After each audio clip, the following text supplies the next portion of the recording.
रमज़ानुल मुबारक का आखिरी जुमा, जुमतुल विदा, वो लम्हा जब रमज़ान अपने इख्तिताम के करीब होता है, वो साथ जब दिल अजीब सी कैफियत में डूब जाता है, और वो जुमा जो आम जुमा नहीं होता बल्कि जुमतुल विदा होता है।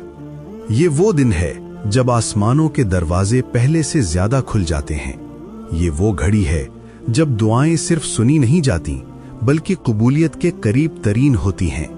ये वो वक्त है जब अल्लाह ताला अपने बंदों पर अपनी रहमत, बरकत और मग़फ़िरत की बारिश फरमाता है। क्या आप जानते हैं, रमज़ानुल मुबारक का आखिरी जुमा अपने अंदर एक ऐसा पुरस्रार राज छुपाए हुए है जिसे हर कोई नहीं समझ पाता। ये वो राज है कि इस दिन मांगी गई दुआ, टूटे हुए दिल की सदा और आंखों से बहने वाला एक आंसू भी अल्लाह के हां जाया नहीं जाता। ये दिन हमें याद दिलाता है कि शायद ये हमारा आखिरी रमज़ान हो, शायद ये आखिरी जुमा हो, और शायद इसके बाद हमें दोबारा ये मौका ना मिले। इसीलिए जो लोग इस दिन को पहचान लेते हैं वो अपनी तकदीर बदल लेते हैं। जुमतुल विदा ये वो दिन है जिसमें इबादत का अज्र कई गुनाह बढ़ा दिया जाता है। ये वो जुमा है जिसमें की गई तौबा अल्लाह के नजदीक सबसे ज्यादा महबूब होती है, और यही वो वक्त है जब अल्लाह अपने बंदों को पुकार कर फरमाता है कोई मांगने वाला कि मैं इसे अता करूं। इस दिन की बरकत से बंदे की जिंदगी बदल सकती है। रिज्क में कुशादगी, घरेलू सुकून, बीमारियों से शिफा, कर्ज से निजात और नामुमकिन नजर आने वाले काम भी मुमकिन हो जाते हैं। जुमतुल विदा की रहमत ये वो लम्हा है जब अल्लाह की रहमत अपने उरूज पर होती है। गुनाहगार भी माफ हो जाते हैं और मायूस दिलों को उम्मीद की रोशनी मिलती है। जुमतुल विदा ये दिन सिर्फ एक इबादत का दिन नहीं बल्कि तकदीर बदलने का दिन है। ये वो ताकत रखता है कि आपकी बरसों पुरानी मुश्किल एक लम्हे में खत्म हो सकती है। ये वो वक्त है जब अल्लाह कुन कह दे तो सब कुछ बदल जाता है। और आज हम आपके लिए लेकर आए हैं एक ऐसा खास अमल, एक ऐसा वजीफा जो अगर आपने रमज़ानुल मुबारक के आखिरी जुमा यानी जुमतुल विदा की सहरी में कर लिया तो इंशाअल्लाह आपकी जिंदगी की बड़ी से बड़ी मुश्किल, आपकी हर परेशानी और आपकी हर नामुमकिन हाजत अल्लाह के हुक्म से पूरी हो सकती है।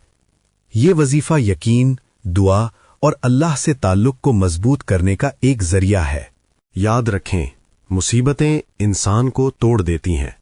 कर्ज, बीमारी, दुश्मन, घरेलू मसाइल, ये सब इंसान का सुकून छीन लेते हैं। लेकिन एक चीज है जो हर मुश्किल को खत्म कर सकती है, और वो है अल्लाह से मांगना। क्योंकि जब बंदा सच्चे दिल से मांगता है तो अल्लाह सिर्फ सुनता नहीं बल्कि अता भी करता है। तो आइए इस बाबरकत दिन को जाया ना करें, अपने रब के सामने झुक जाएं और इस खास वजीफे के जरिए अपनी तकदीर को संवार लें। किसी भी हाजत के लिए और हर मुश्किल परेशानी को दूर करने के लिए रमज़ानुल मुबारक के आखिरी जुम्मा यानी जुम्मतुल वदा को सूरह कदर के नवाफिल के साथ इस तरतीब के साथ ये वजीफा कर लें। सबसे पहले जुम्मतुल वदा के दिन सहरी के वक्त 2 नफल नमाज हदिया मोहम्मद व आले मोहम्मद इस तरह अदा करेंगे। सूरह फातिहा के बाद हर रकत में 14 मरतबा सूरह कदर की तिलावत करें और सलाम फेरने के बाद या अल्लाह, या वाहिदू, अल्लाहुम्मा या कादी अल हाजाती, या मुसब्बिब अल असबाब 100 बार पढ़ें। फिर 2 नफल नमाज हदिया मोहम्मद व आले मोहम्मद इस तरह अदा करेंगे।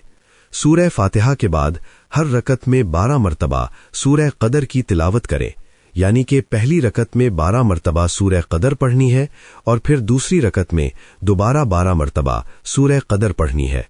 इस तरतीब के साथ आपने नवाफिल मुकम्मल करने हैं और सलाम फेरने के बाद या रहमानू, या रहीमू, अल्लाहुम्मा या कादी अल हाजाती, या मुसब्बिब अल असबाब 100 बार पढ़ें। फिर 2 नफल नमाज हदिया मोहम्मद व आले मोहम्मद इस तरह अदा करेंगे। सूरह फातिहा के बाद हर रकत में 10 मरतबा सूरह कदर की तिलावत करें और सलाम फेरने के बाद या माजिदू, या अहदू, अल्लाहुम्मा या कादी अल हाजाती, या मुसब्बिब अल असबाब 100 बार पढ़ें।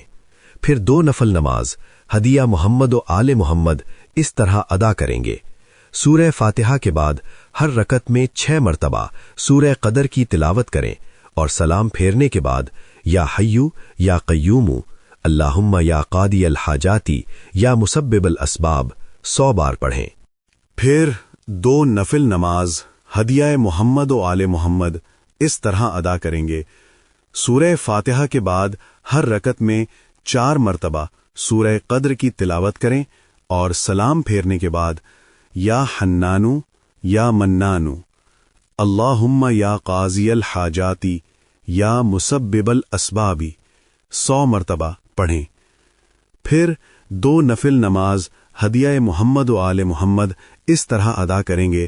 سورہ فاتحہ کے بعد ہر رکعت میں 2 مرتبہ سورہ قدر کی تلاوت کریں اور سلام پھیرنے کے بعد یا ذل جلالی والاکرامی اللہم یا قاضی الحاجاتی یا مسبب الاسبابی 100 مرتبہ پڑھیں۔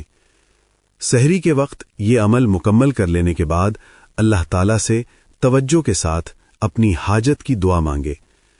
پھر دن میں 5 نمازوں کے بعد یعنی فجر سے لے کر عشاء تک ہر نماز کے بعد آپ نے اول 11 مرتبہ درود ابراہیمی، پھر 11 مرتبہ کوئی سا بھی استغفار، پھر 101 مرتبہ آپ نے اللہم یا قاضی الحاجاتی یا مسبب الاسبابی کا ورد کرنا ہے۔ یہ وظیفہ آپ نے صرف ایک ہی دن یعنی رمضان المبارک کے آخری جمعہ جمعۃ الوداع کے دن ہی کرنا ہے۔ تو اس جمعۃ الوداع کو ایسے نہ جانے دیں جیسے باقی دن گزر جاتے ہیں، اسے اپنی زندگی کا وہ دن بنا دیں جس کے بعد آپ پہلے جیسے نہ رہیں، کیونکہ ہو سکتا ہے آپ کی آج کی دعا آپ کی آنے والی پوری زندگی سنوار دے۔